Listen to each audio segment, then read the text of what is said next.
So, Ebony, welcome back to iGD Sport. You've been absolutely missed. Yes. I know that you have been very busy at the moment. You've got a gorgeous little boy. Yes. Who's actually here with us today. So if you do hear any little sounds in the background, that will be him. But yes, what I wanted to do today was just to have a catch up, really, just find out what you've been doing. Yeah. Find out what's happening next with you. Yeah. And just kind of like telling everyone what you've been up to and what's next for Ebony. Yeah. So how does it feel to be training back in the ring now that you've had a little bit of time out to have your baby? Oh, I mean, it's real mixed emotions because I was almost out of the ring, like I was saying, at least 18 months because my pregnancy was a really hard pregnancy. So I couldn't train. I tried. I was so sick. It was just not possible for me to train. So unfortunately, even though my plans were to continue training as long as I could, it wasn't realistic. Yeah. And then obviously I gave birth and I had a cesarean. And then you're 6 weeks out. Then 6 weeks out of that. And then, so it just felt like I'd been out a long time. So getting back into the gym was like, it was hard work. Yeah, it was hard work. And it was kind of like, I just felt like that the light was so far away. Do you know what I mean? Like, it was such a long road to get back to where I was. Like, I'm training, I'm so unfit. And then I'm not sleeping. And then I'm coming home from training and having to look after a baby. Like, it's been really overwhelming. Yeah. But I'm getting there and I'm feeling good. I'm seeing the light now. I'm seeing it. I'm feeling fit. I'm feeling back to myself, and I feel like it was such a long time since I'd felt fit that I'd almost forgot what it feels like to be fit. Yeah. I think a lot of people don't understand the trauma and the changes that your body has to go through. Yeah. To, go through 9 months of labour, then giving birth, then a 6-week recovery. Yeah. You feel quite broken and it's putting all those pieces back together again and then having that focus. So how are you finding the juggle with training and then obviously your rest and recovery days? You've now got, your beautiful little baby boy. Don't exist. So how are you finding that juggle? It's very hard. I think I don't know about naive would be the word, but I know when I was pregnant, I said, I want to fight within a year of me giving birth. I want to get back in the ring straight away. I want to fight by the end of the year.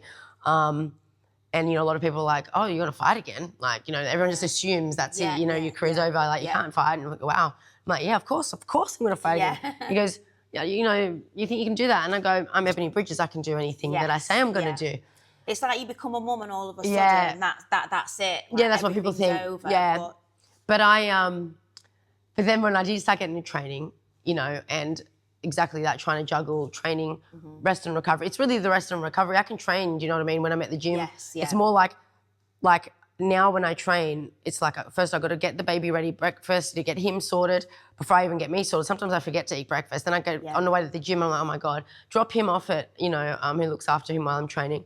And then kill myself in training. And then on the way home, pick him up. So I don't even have time to decompress. And then sometimes I'll get most of the time I get home and I don't even have a shower for 2-3 hours. I'm in my sweaty clothes because I have to feed him. I've got to do whatever I do with him. And then finally it's like, okay, now I can have a shower and eat. And then the sleep and oh my God. And I thought there's been a few times in my camp where I've been like, what was I thinking? I think it's a sleep deprivation for most of us. I've got 3 children from age 11 to 5, and even now it's chaos. It's chaos at home, and it never ends. So you do have to find those times and those moments for yourself. I know he's only small, and I know that you've got a long way to go yet until he gets a little bit more independence. But it's the most fun part of being a mum is these years. First years. Yeah, I know. It's funny because growing up so fast, and at first I was like, I just want to grow up because it was so hard. The first couple of weeks was just intense being a first-time mum, and I was like, oh, I can't wait for him to just get older and whatever. And now it's like, oh, slow down, you know. But I think whenever I think, when training gets harder, I've come home and I've had a spa and I'm like, all I want to do is just lay in bed and not deal with anything or anyone. And I think, God, I wish I could just be by myself.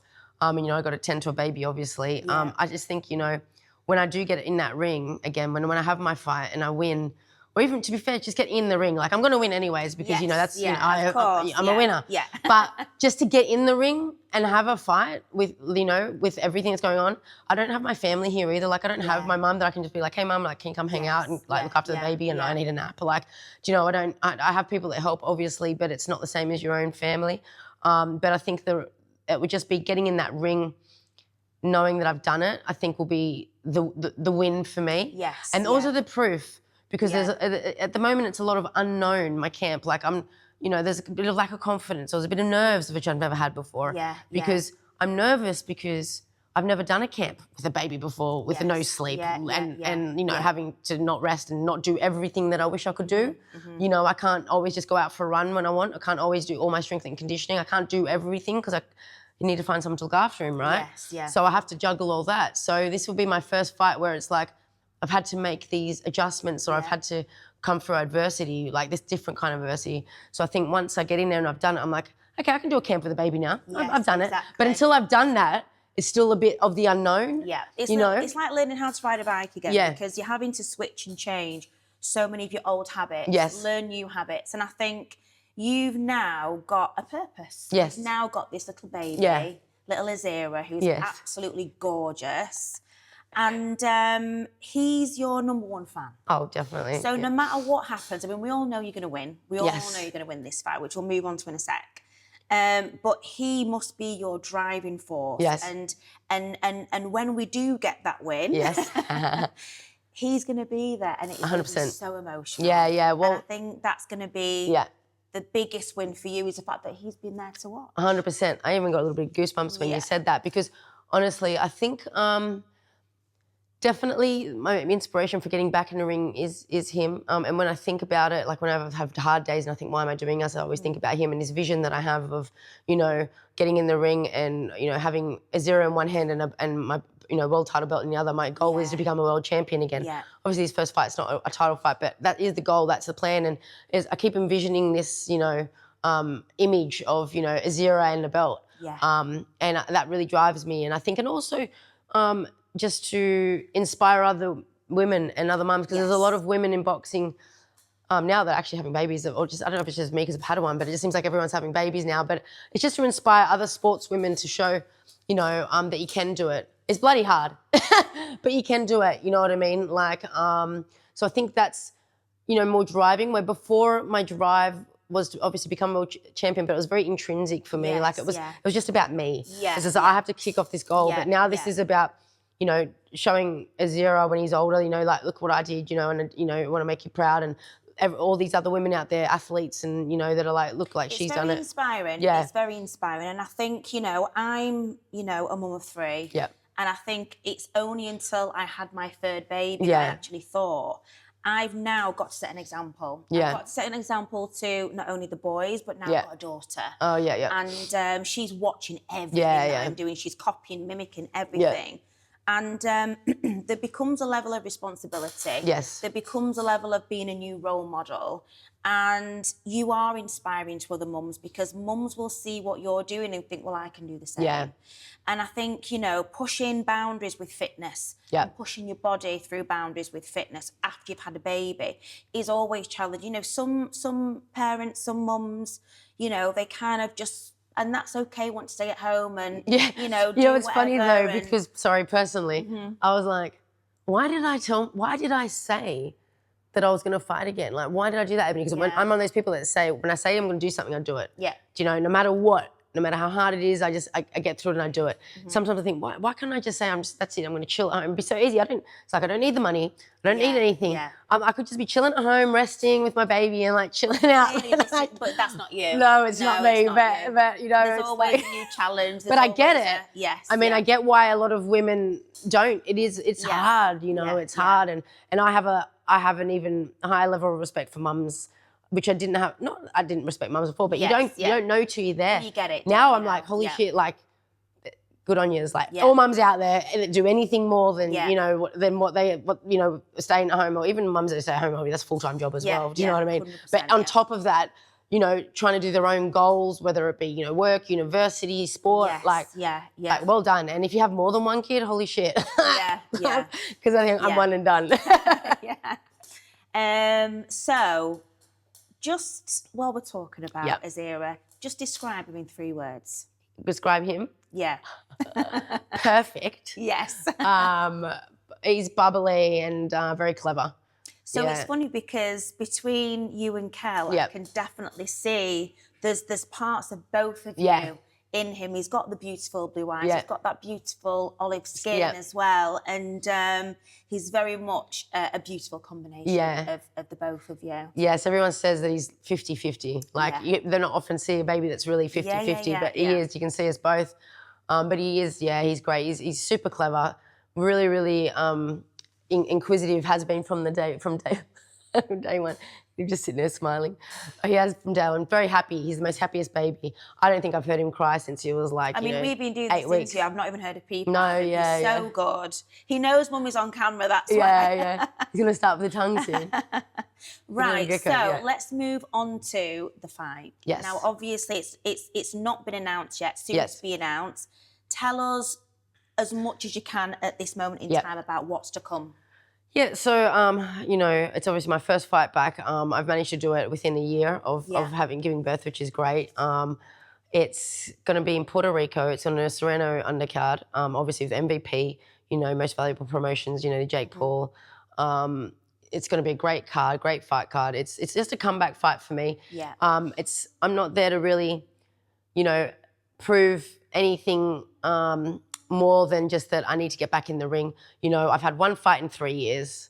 You know, my last fight wasn't great. It wasn't a great performance. Still haunts me. So I'm just hoping to get back in there, get a bit of confidence back, shake the lots of rust and dust and everything off that's happened. You know, and just get some rounds out. You know, I don't really know who I'm fighting, but we're not going for anything, you know, too tough. You know, the reality is I've just popped out a baby, you know, and not fought for ages, and I'm getting on a bit.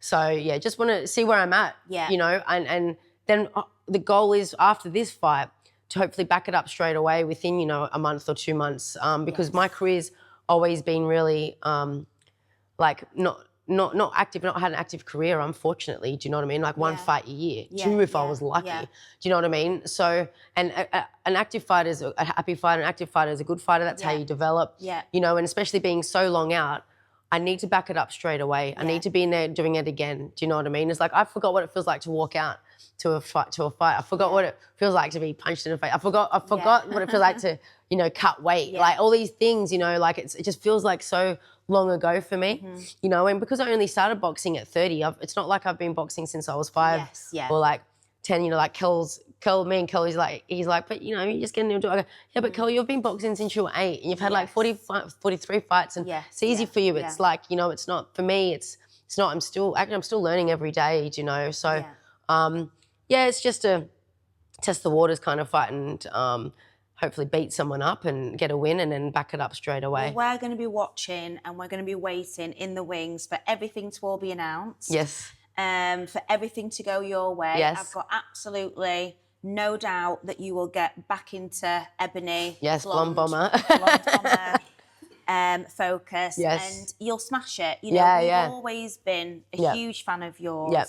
We love everything that you represent. We love everything that you do, and we'll definitely be supporting you on the day. Yeah. So just to round things up, you've now, it's obviously, you know, well documented. You are on OnlyFans. Yes. How does that kind of work into the mix with the training and the content? Yeah. Do you have to put some on pause, or are you still kind of doing all channels of? No, I am. I'm trying, but it's hard work. You know what I mean? Because like I still have to do content and.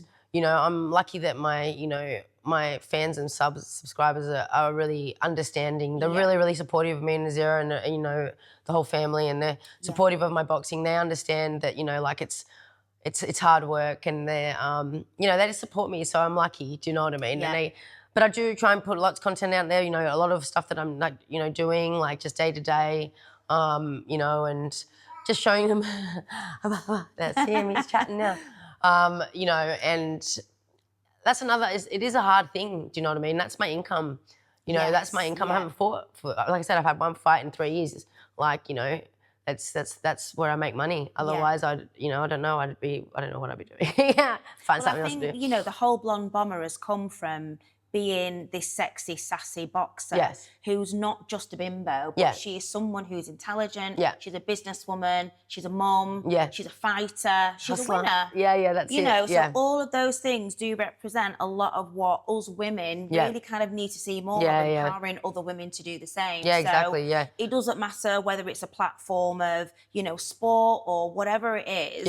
It's still doing what you need to do to be an entrepreneur. Yeah, definitely, you know, and it's just about giving the fans a little bit more than what they see on Instagram. You know, for me on Instagram, a lot of it is just, it's marketing. It's changing, you know what a lot, I mean? isn't it? It's not really like, they don't really get to know me on Instagram. You know, it's just like, here, look at this and that. But where on my OnlyFans, you know, you get live. You control it as well. Yeah, and you get to chat to me like I chat. You know, that's where I do all my chatting and stuff like that. You know, I talk to everyone there. I don't really engage on Instagram or Twitter anymore. You know, it's just too many platforms. So I just keep it to the guys that are really supportive of me and, you know, put food on my table, really. You know, and they're lovely. You know, I don't have to deal with all these, like, you know, negative people when I go onto the other platforms, because they're all just fans, and it's lovely. So I'm really blessed and lucky for them, and it's a great thing. Like, you know, a lot of athletes and this are doing OnlyFans, you know, just to give more back to their fans. You know, it's quite popular. It's a wide spectrum platform now, isn't it? So, you know, it used to have this seedy image, but it's actually not. It's now become a platform for professionals to also showcase a different side of sport. But I'm really looking forward to having cuddles with your baby now. Oh, yes. I know, could we get him? So thank you so much for your time, Ebanie. No worries, thank you. We're looking forward to seeing you back in the ring. Thank you.